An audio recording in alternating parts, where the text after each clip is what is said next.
नमस्कार. United India insurance company ही एक public sector insurance company आहे आणि त्यांचा स्पेक्ट्रा हेल्थ इन्शुरन्स पॉलिसी या पॉलिसीविषयी आपण आज माहिती करून घेणार आहोत. हा व्हिडिओ ही कुठल्याही प्रकारची कमर्शियल ॲड नाही आहे. हा व्हिडिओ कुठल्याही प्रकारचं प्रॉडक्ट किंवा कंपनीची ॲडव्हर्टाईज करत नाही आहे. जनरल इन्शुरन्स अवेअरनेस करता हा व्हिडिओ बनवण्यात आला आहे. ते चला समजून घेऊ. या पॉलिसीचं पहिलं वैशिष्ट्य असं आहे की ही पॉलिसी घेण्याकरता वयाची कमाल मर्यादा नाही आहे. म्हणजे कितीही वय असलं तरी ती व्यक्ती हेल्थ इन्शुरन्स घेण्याकरता कंपनीकडे जाऊन ही अशा प्रकारची पॉलिसी घेऊ शकते. आपल्याला माहितीच आहे की बरेचदा आपली हेल्थ इन्शुरन्स पॉलिसी घ्यायची राहिलेली असते. जसं कामाच्या व्यापामुळे एखादा व्यक्ती हेल्थ इन्शुरन्स पॉलिसी घेऊ शकत नाही किंवा कधी कधी प्रीमियम भरण्याची आर्थिक परिस्थिती नसल्यामुळे एखादा माणूस हेल्थ इन्शुरन्स पॉलिसी घेऊ शकत नाही. आणि बरेचदा कंपन्यांच्या हेल्थ इन्शुरन्स पॉलिसीमध्ये वयाची कमाल मर्यादा असते 65 किंवा 70 आणि त्या पलीकडची एखादी व्यक्ती गेली तर अशावेळी कंपन्या ती हेल्थ पॉलिसी त्या व्यक्तीकरता नाकारतात. पण स्पेक्ट्रा हेल्थ इन्शुरन्स पॉलिसीमध्ये वयाची कमाल मर्यादा नसल्यामुळे कुठल्याही वयाचा व्यक्ती ही पॉलिसी घेऊ शकतो. दुसऱ्या पॉलिसीचं वैशिष्ट्य असं आहे की बघा, बरेचदा एखाद्या व्यक्तीला काही पॉलिसी घेण्यापूर्वी आजार असेल तर इन्शुरन्स कंपन्या अशा वेळी त्या व्यक्तीला अशा प्रकारचा काही गंभीर आजार असेल तर पॉलिसी नाकारतात. पण स्पेक्ट्रा हेल्थ इन्शुरन्स पॉलिसीमध्ये ऑल मेडिकल कंडिशन्स कवर्ड आहेत. म्हणजे एखाद्या व्यक्तीला जर काही आजार असेल पॉलिसी घेताना तर त्याला ही पॉलिसी दिली जाते. ही पॉलिसी त्याच्यासाठी नाकारली जात नाही. ऑफकोर्स या पहिल्या दोन्ही वैशिष्ट्यांकरता महत्त्वाचं असे की प्रपोजल फॉर्ममध्ये त्या व्यक्तीने आपली खरी माहिती, वय किंवा त्याची आता पॉलिसी घेतानाची त्याची शारीरिक परिस्थिती, त्याला असलेले आजार हे सगळे नमूद केले पाहिजे. पूर्ण माहिती दिली गेली असली पाहिजे. संपूर्ण माहिती आणि खरी माहिती दिली गेली असली पाहिजे. याच्यासाठी अटमोस्ट गुड फेथ ह्या विषयावरचा माझा तुम्ही व्हिडिओ बघा किंवा प्रपोजल फॉर्म भरताना काय काळजी घ्यावी ह्याचाही मी व्हिडिओ बनवला आहे, तो तुम्ही बघून घ्या.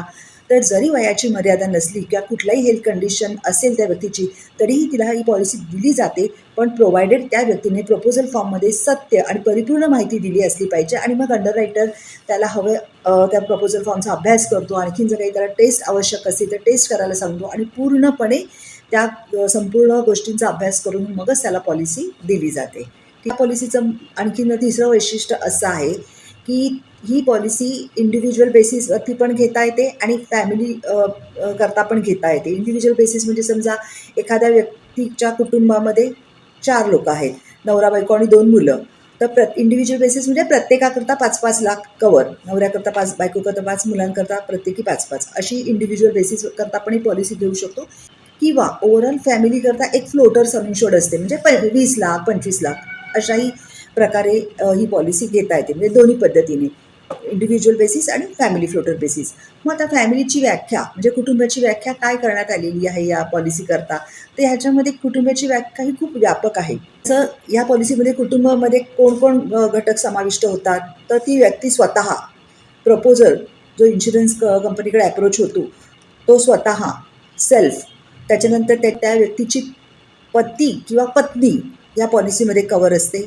त्याच्यानंतर मुलं कवर आहेत, आईवडील कवर आहेत, सासू सासरे कवर आहेत आणि सिबलिंग्स म्हणजे बहीण भाऊसुद्धा कवर आहेत. अशा प्रकारे या पॉलिसीमध्ये कुटुंबाची व्याख्या ही विस्तृत असल्यामुळे हो ना,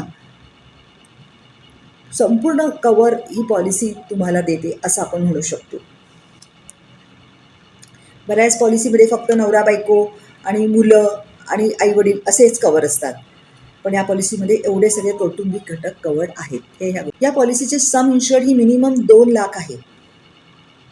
म्हणजे एखादा माणूस म्हणाला की नाही माझी आर्थिक परिस्थिती फारशी चांगली नाही आहे तरी तो ही पॉलिसी घेऊ शकतो. कारण मिनिमम सम इन्शुर्ड ही 2 lakhs आहे आणि मॅक्झिमम सम इन्शुर्ड ही 25 lakhs आहे. पॉलिसी काय बेसिक कवर देते ह्याच्याविषयी आपण जाणून घेऊया. इनपेशंट हॉस्पिटलायझेशन म्हणजे अपघातामुळे म्हणा किंवा आजारपणामुळे म्हणा एखाद्या व्यक्तीला 24 तासाकरता किंवा त्याच्यापेक्षा जास्त काळाकरता हॉस्पिटलाइज व्हावं लागलं तर पूर्ण हॉस्पिटलायझेशनचा खर्च ही पॉलिसी देते. रूम रेंट, कुठल्याही हेल्थ इन्शुरन्स पॉलिसीमध्ये रूम रेंट हा एक महत्त्वाचा घटक आहे जो विचारात घेतला जातो. कारण एखादी व्यक्ती जेव्हा हॉस्पिटलमध्ये भरती होते आणि ज्यावेळी ती डिस्चार्ज होते त्यावेळी त्याला जे हॉस्पिटल मोठालं बिल देतं त्या बिलमध्ये जास्तीत जास्त खर्च हा रूम रेंट त्या गोष्टीवरती झालेला असतो. त्यामुळे रूम रेंट काय आहे कुठल्याही इन्शुरन्स पॉलिसीमध्ये हे समजून घेणं महत्त्वाचं असतं. तर ह्या पॉलिसीमध्ये रूम रेंट हे 2 प्रकारे दिलं जातं. ज्या पॉलिसीमध्ये सम इन्शुअर्ड ही 5 लाखापेक्षा कमी आहे, त्या पॉलिसीमध्ये रूम रेंटची एलिजिबिलिटी ही 1% of the sum insured per day अशी असेल. म्हणजे समजा एखाद्या पॉलिसीमध्ये 3 लाख ही सम इन्शुअर्ड आहे, म्हणजे 5 लाखापेक्षा कमीच झाली ना. तर 3 लाख सम इन्शुअर्ड आहे, तर 1% किती झाले? 3000. मग त्या पॉलिसीमध्ये रूम रेंट पर डे 3000 ही त्या व्यक्तीची एलिजिबिलिटी असेल. ओके.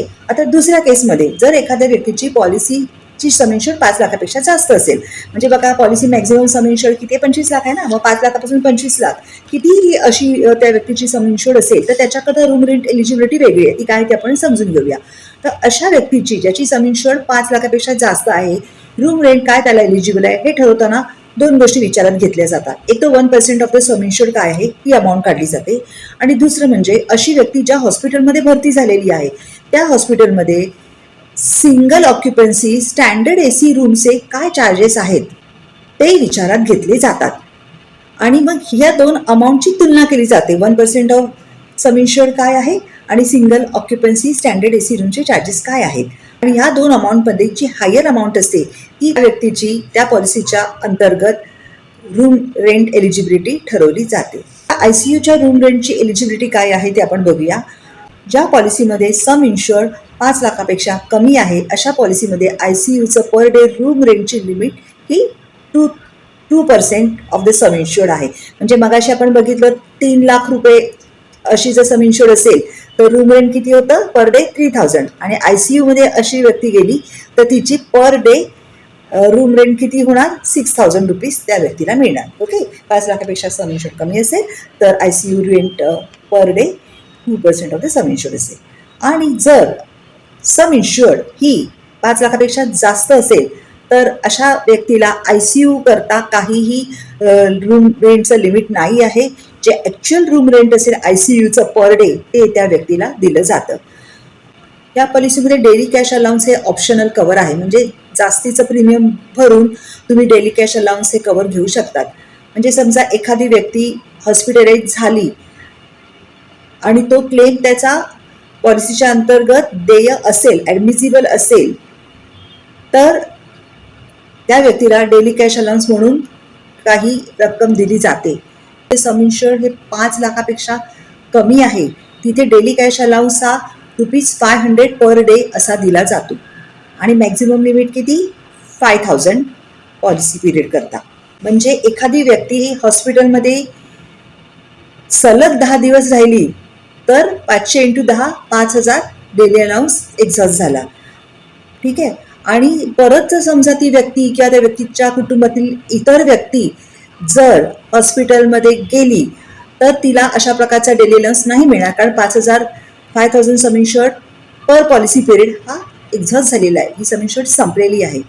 पण ती व्यक्ती 2 ते 3 दिवस हॉस्पिटलाइज झाली आणि त्या डेली अलाउन्समधला समजा एक 2000 रुपये हा पोर्शन वापरला गेला आणि तीच व्यक्ती किंवा त्याच कुटुंबातली दुसरी व्यक्ती जर परत हॉस्पिटलाइज झाली तर मात्र उरलेला 3000चा डेली अलाउन्स ते युटिलाइज करू शकतात. ठीक आहे. म्हणजे इथे 2 कॅपिंग लागली. एक पर डे कॅपिंग लागले जे 500 रुपीज असेल, आणि दुसरं कॅपिंग कुठलं लागलंय? पर पॉलिसी पिरियड जे 5000 रुपीज आहे. ठीक आहे. आता इथे परत दुसरं प्रकारचं डेली अलाउन्स कसा आहे की ज्या पॉलिसीमध्ये सम इन्शुअर्ड 5 लाखापेक्षा जास्त असेल आहे आणि 15 लाखापेक्षा कमी आहे अशा पॉलिसी करता डेली अलाउन्स हा पर डे ₹1000 आहे. आणि पॉलिसी पिरियड करता सम इन्शुअर्ड डेली अलाउन्सची असेल 10,000 रुपये. ठीक आहे. नंतर तिसरा पद्धतीचा डेली अलाउन्स असा आहे की ज्या पॉलिसीमध्ये सम इन्शुअर्ड ही 15 लाखापेक्षा जास्त आहे आणि मग किती पुढे 25 लाख ही आपली मॅक्झिमम सम इन्शुअर्ड आहे पॉलिसीच्या अंतर्गत. तर 15 ते 25 मध्ये किती त्या पॉलिसीमध्ये सम इन्शुअर्ड असेल तर अशा पॉलिसी करता डेली अलाउन्सचं पर डे लिमिट आहे ₹2000 आणि पर पॉलिसी पिरियड लिमिट आहे ₹20,000. तर अगदी महत्त्वाची अट अशी आहे की मगाशी मी तुम्हाला सांगितलं की हॉस्पिटलायझेशनचा क्लेम ॲडमिसिबल असायला हवा, तसंच हे हॉस्पिटलायझेशन हे 24 आवर्स आणि त्याच्यापेक्षा जास्त कालावधी करता असावं. डे केअर सेंटरमध्ये एखादी ट्रीटमेंट घेतली, बरेचदा बघा हल्ली इतकी टेक्नॉलॉजी फास्ट झालेली आहे ना की मग 24 तास हॉस्पिटलमध्ये राहायची गरज भासत नाही, लगेच 2-3 तासात पेशंट डिस्चार्ज होतो. तर अशा प्रकारे डे केअर सेंटरमध्ये एखादी ट्रीटमेंट घेतलेली असेल तर त्यावेळी मात्र डेली कॅश अलाउन्स दिला जात नाही. या डेली कॅश अलाउन्समध्ये डिडक्टिबल पण आहेत. म्हणजे समजा एखादी व्यक्ती 5 दिवसाकरता हॉस्पिटलाइज झाली, ठीक आहे, तर तिला डेली कॅश अलाउन्स हा फर्स्ट 24 अवर्स नंतरच लागू होतो. म्हणजे फर्स्ट 24 अवर्स करता डेली कॅश अलाउन्स दिला जात नाही. म्हणजे उरलेल्या 4 दिवसाकरता डेली कॅश अलाउन्स दिला जातो. त्याची एक अशी सुविधा आहे की डेली कॅश अलाउन्स म्हणून आपण जेवढं पण क्लेम देतो ती क्लेम अमाऊंट ही तुमच्या बेसिक सम इन्शुर्डमधनं वजा केली जात नाही. म्हणजे समजा एखाद्याची सम इन्शुर्ड 5 लाख असेल, हो की नाही, आणि त्याचा जर क्लेम 1 लाख रुपयाचा असेल तर सम इन्शुर्ड कमी होते ना. 5 लाख मायनस 1 लाख म्हणजे त्याची उरलेला कालावधी करता सम इन्शुर्ड 4 लाख असेल. पण त्याच हॉस्पिटलायझेशनच्या 1 लाखाच्या हॉस्पिटलायझेशनमध्ये समजा त्याला 10,000चा डेली कॅश अलाउन्स गेलेला असेल, तर त्या बेसिक सम इन्शुर्डमध्ये म्हणजे उरलेल्या 4 लाखांमधनं हा डेली कॅश अलाउन्सची 10,000 अमाऊंट वजा केली जात नाही. की डेली कॅश अलाउन्स हे तुम्ही जरूर घ्या, कारण हॉस्पिटलायझेशनच्या व्यतिरिक्त पण भरपूर खर्च असतात ना आपले, एखादी व्यक्ती कुटुंबातली हॉस्पिटलाइज झाल्यानंतर. या पॉलिसीमध्ये प्रपोर्शनेट क्लॉज सुद्धा आहे हॉस्पिटलायझेशन करता. आता हा प्रपोर्शनेट क्लॉज काय आहे ते जर तुम्हाला समजून घ्यायचं असेल ना, तर माझं हेल्थ इन्शुरन्सच्या पॉलिसीविषयीचे इतर व्हिडिओ तुम्ही बघा. त्याच्यामध्ये मी प्रपोर्शनेट क्लॉजविषयी संपूर्ण माहिती दिलेली आहे. मोतीबिंदूच्या शस्त्रक्रियेकरता या पॉलिसीच्या मध्ये सबलिमिट दिलेलं आहे. ते सबलिमिट असं आहे की सम इन्शुअरच्या 10% किंवा 50,000 पर आय. म्हणजे एका डोळ्याच्या शस्त्रक्रियेकरता सम इन्शुअरच्या 10% किंवा 50,000 इतकी रक्कम पॉलिसीच्या अंतर्गत देण्यात येते. प्री अँड पोस्ट हॉस्पिटलायझेशन पण या पॉलिसीमध्ये कवर आहे. म्हणजे बघा, एखादी व्यक्ती डायरेक्ट हॉस्पिटलमध्ये भरती होते प्रत्येक वेळी असं नाही ना. कधी कधी फॅमिली डॉक्टरकडे जाते, काही आजार असतो, मग फॅमिली डॉक्टर स्पेशालिस्टला रेफर करतो, मग वेगवेगळ्या प्रकारचे टेस्ट करायला सांगतात, की नाही. तर अशा प्रकारे हॉस्पिटलाइज व्हायच्या 30 दिवस अगोदर जेवढं पण मेडिकल कन्सल्टेशन होतं किंवा जेवढे पण टेस्ट होतात त्याचा जो खर्च असतो तो या पॉलिसीमध्ये कवर आहे. हॉस्पिटलायझेशन तर आहेच, पण हॉस्पिटलायझेशनच्या 30 दिवस अगोदरचा खर्च कवर आहे. हॉस्पिटलमध्ये डिस्चार्ज मिळाल्यानंतर सुद्धा बरेचदा डॉक्टर फॉलोअपला बोलवतात, काही मेडिसिन्स रेफर करतात, काही टेस्ट करायला सांगतात. तर अशा प्रकारे डिस्चार्ज झाल्यानंतरच्या 60 दिवसामध्ये हा जो काही खर्च पेशंटला करावा लागतो तो सुद्धा या पॉलिसीच्या अंतर्गत कवर आहे. आणि हे जे अशा प्रकारचं प्री अँड पोस्ट हॉस्पिटलायझेशनचा जो खर्च कवर आहे ना, त्याचं लिमिट आहे 10% of the basic sum insured. पण अशा प्रकारे प्री अँड पोस्ट हॉस्पिटलायझेशनचा क्लेम तेव्हाच दिला जातो जेव्हा बेसिक क्लेम हा पॉलिसीच्या अंतर्गत पेएबल असतो.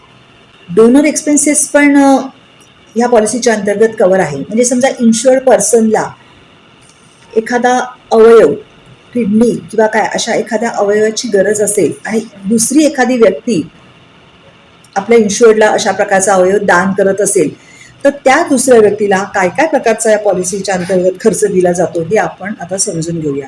जो डोनर असतो त्या डोनरला पण हॉस्पिटलाइज व्हावं लागतं या सगळ्या ऑर्गन डोनेशनच्या प्रक्रियेत. तर डोनरच्या हॉस्पिटलायझेशनचा खर्च या पॉलिसीमध्ये कवर आहे. पण त्याला 2 अटी आहे की ह्युमन ऑर्गन ॲक्ट 1994 चं पालन या सगळ्या डोनेशनच्या प्रक्रियेमध्ये या ॲक्टचं पालन केलं गेलं असलं पाहिजे. म्हणजेच लिगल असलं पाहिजे ऑर्गन डोनेशन.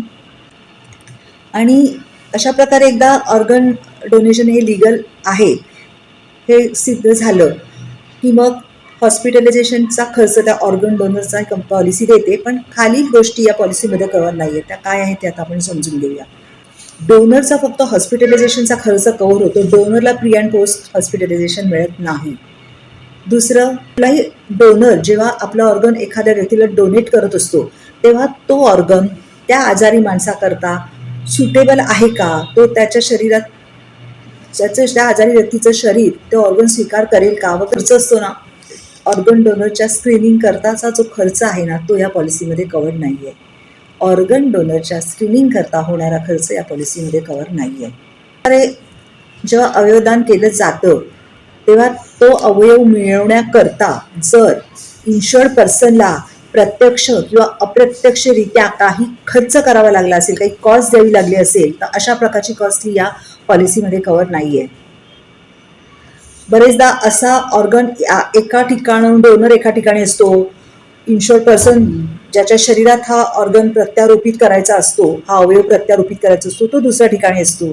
मग एका ठिकाणाहून, एका शहरातून किंवा एका ठिकाणावरून दुसऱ्या ठिकाणी हा अवयव ट्रान्सपोर्ट केला जातो. कित्येकदा आपण वाचतो की ड्रोनच्या मार्फत असा ऑर्गन ट्रान्सपोर्ट केला जातो. कारण का, की तो कमी वेळामध्ये त्या आजारी व्यक्तीपर्यंत पोहोचावा म्हणून, आणि ट्रॅफिकमध्ये कधी कधी ते शक्य होत नाही म्हणून. तर अशा प्रकारे कुठल्याही पद्धतीने जर तो ऑर्गन एका ठिकाणावरून दुसऱ्या ठिकाणी ट्रान्सपोर्ट केला गेला तर त्याची ट्रान्सपोर्टेशनची कॉस्ट या पॉलिसीमध्ये कव्हर होत नाही. अशा प्रकारचा दान केलेला अवयव जेव्हा इन्शुर्ड पर्सनच्या शरीरात प्रत्यारोपित केला जातो, हार्वेस्ट केला जातो, त्या हार्वेस्टिंग नंतर जर ऑर्गन डोनरला काही कॉम्प्लिकेशन्स निर्माण झाली त्याच्या तब्येतीत वगैरे, तर त्याच्याशी रिलेटेड मेडिकल एक्सपेन्सेस या पॉलिसीमध्ये कव्हर नाही आहेत. मॉडर्न ट्रीटमेंट पण ह्या पॉलिसीच्या अंडर कव्हर आहेत. अत्याधुनिक शस्त्रक्रिया ह्या पॉलिसीच्या अंडर कव्हर आहेत. 12 प्रकारच्या मॉडर्न ट्रीटमेंट्स या पॉलिसीमध्ये कव्हर आहेत, जसं oral chemotherapy, robotic surgery, stem cell therapy, deep brain stimulation वगैरे वगैरे, अशा 12 प्रकारच्या शस्त्रक्रिया या पॉलिसीच्या अंडर कव्हर आहेत. मॉडर्न होम केअर ट्रीटमेंटचं खरं महत्त्व आपल्याला कोविड नंतर कळलं. कारण कोविडमध्ये बऱ्याचदा लोकांना सांगितलं गेलं की तुम्ही घरीच राहा आणि घरीच तुम्हाला ट्रीटमेंट देण्यात येईल.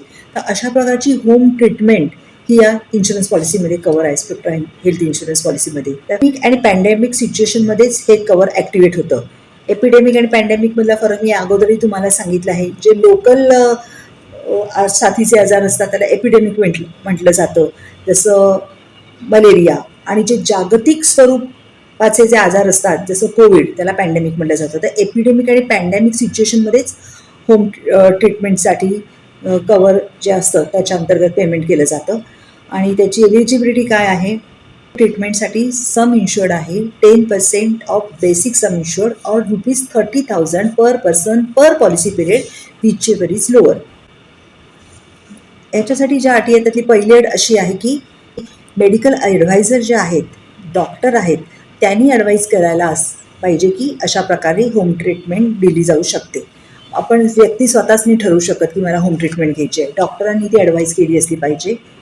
दुसरं म्हणजे कंटिन्युअस लाईन ऑफ ट्रीटमेंट, म्हणजे काही आजारपणासाठीच ही ट्रीटमेंट दिली गेली असली पाहिजे आणि मेडिकल प्रॅक्टिशनरने डे टू डे बेसिसवरती ते मॉनिटर केले असले पाहिजे त्या व्यक्तीची तब्येतीची जी परिस्थिती आहे, तब्येतीची जी कंडिशन आहे ती, आणि त्याचा डे टू डे बेसिसवरती रेकॉर्ड ठेवला पाहिजे.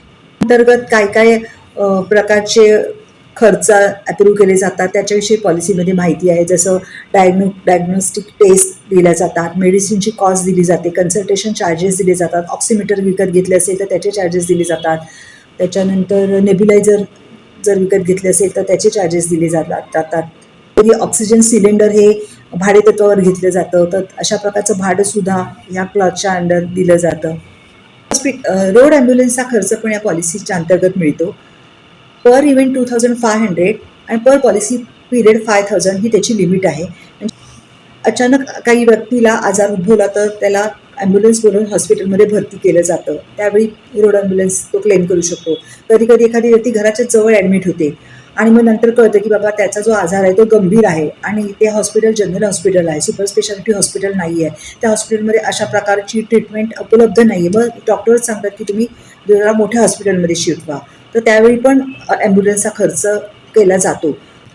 कॉस्ट ऑफ हेल्थ चेकअप पण या पॉलिसीच्या अंडर कव्हर आहे. म्हणजे समजा एखाद्या व्यक्तीने स्पेक्ट्रा हेल्थ इन्शुरन्स पॉलिसी घेतली आणि सलग 3 वर्ष त्यांनी त्या पॉलिसीच्या अंतर्गत कुठलाही क्लेम केला नाही, तर अशा वेळी त्या 3 वर्षाच्या पॉलिसीची सम इन्शुर्डचा ॲव्हरेज काढला जातो, सरासरी काढली जाते आणि त्या ॲव्हरेज सम इन्शुर्डच्या 1% इतकी अमाऊंट त्या व्यक्तीला हेल्थ चेकअप म्हणून दिली जाते. जेव्हा ही पॉलिसी इंडिव्हिज्युअल सम इन्शुर्डच्या बेसिसवर घेतली जाते तेव्हा या पॉलिसीच्या अंतर्गत अशा प्रकारचा हेल्थ चेकअपचा खर्च हा 1% ऑफ द सम इन्शुर्ड दिला जातो. पण मॅक्झिमम लिमिट काय? 5,000. मग 5,000च्या वरती ही पॉलिसी हेल्थ चेकअपचा खर्च देत नाही. मग 1% ऑफ द सम इन्शुर्ड कितीही असू दे, ठीक आहे. आणि जेव्हा ही पॉलिसी फॅमिली फ्लोटर बेसिसवर घेण्यात येते तेव्हा हेल्थ चेकअपचा खर्च हा मॅक्झिमम 10,000 दिला जातो. मग 1% ऑफ द सम इन्शुर्ड किती असू दे, मॅक्झिमम लिमिट ही 10,000 आहे. आणि अशा प्रकारच्या हेल्थ चेकअपचं जे पेमेंट मिळतं 5,000 किंवा 10,000, ते त्या हेल्थ चेकअपच्या क्लेमचं पेमेंट जेव्हा होतं तेव्हा ही अमाऊंट आहे ही तुमच्या बेसिक सम इन्शुअरमधनं कमी होत नाही. हे महत्त्वाचं आहे. आता याच्यामध्ये काही अटी आहेत. पहिला म्हणजे ज्या ठिकाणी अशा प्रकारचं हेल्थ चेकअप केलं जातो ते हॉस्पिटल असं रजिस्टर असायला पाहिजे, ऑथराईज असायला हवं. दुसरं म्हणजे पॉलिसी इन फोर्स असायला पाहिजे. म्हणजे 3 वर्ष तुम्ही पॉलिसी घेतली, क्लेम नाहीच केला, बरोबर ना, आणि म्हणून तुम्ही आता हेल्थ चेकअप साठी क्लेम करताय. पण त्याच्यासाठी आत्ता चालू वर्षामध्ये म्हणजे 4थ्या वर्षामध्ये तुमची पॉलिसी इन फोर्स असायला हवी. जर समजा एखाद्या व्यक्तीने फॅमिली फ्लोटर पॉलिसी घेतली असेल, फॅमिली फ्लोटरमध्ये बघा सगळे फॅमिली मेंबर्स कव्हर होतात. मग अशा वेळी एखाद्या मेंबरने पण हॉस्पिटलायझेशनचा क्लेम घेतला असेल त्या पॉलिसी पिरियडमध्ये या 3 वर्षाच्या, तरी हेल्थ चेकअप कॉस्ट दिली जात नाही. कारण अट काय आहे की 3 वर्षामध्ये एकही क्लेम असला नाही पाहिजे. क्लेम फ्री 3 इयर्स, हो की नाही. त्यामुळे एखाद्या फॅमिली मेंबरचा जरी क्लेम असेल तर दुसरा मेंबर असा म्हणू शकत नाही, नाही नाही तो हॉस्पिटलाइज झाला होता, मी नव्हता, मला तर द्या, असं नाही. ती फॅमिली ॲज अ तेव्हा फॅमिली ॲज अ वन असं कन्सिडर केलं जातं. Family as a whole consider केलं जातं. प्रत्येक हेल्थ इन्शुरन्स पॉलिसीमध्ये काही एक्सक्लुजन्स असतात किंवा वेटिंग पिरियड असतो. तसं या पॉलिसीमध्ये पण वेटिंग पिरियड आहेत आणि एक्सक्लुजन्स पण आहेत. पण ते जर आता मी सगळं कव्हर करायचा प्रयत्न केला तर व्हिडिओ मोठा होईल. म्हणून एकूणच हेल्थ पॉलिसीमध्ये काय एक्सक्लुजन्स असतात याच्यासाठी एक वेगळा व्हिडिओ नंतर बनवीनच. पण ह्या पॉलिसीविषयी जर तुम्हाला अजून काही विस्तृत माहिती हवी असेल तर तुम्ही युनायटेड इंडिया इन्शुरन्स कंपनीच्या संकेतस्थळाला भेट द्या किंवा त्यांच्या जवळच्या एखाद्या कार्यालयाला भेट द्या आणि ती माहिती समजून घ्या.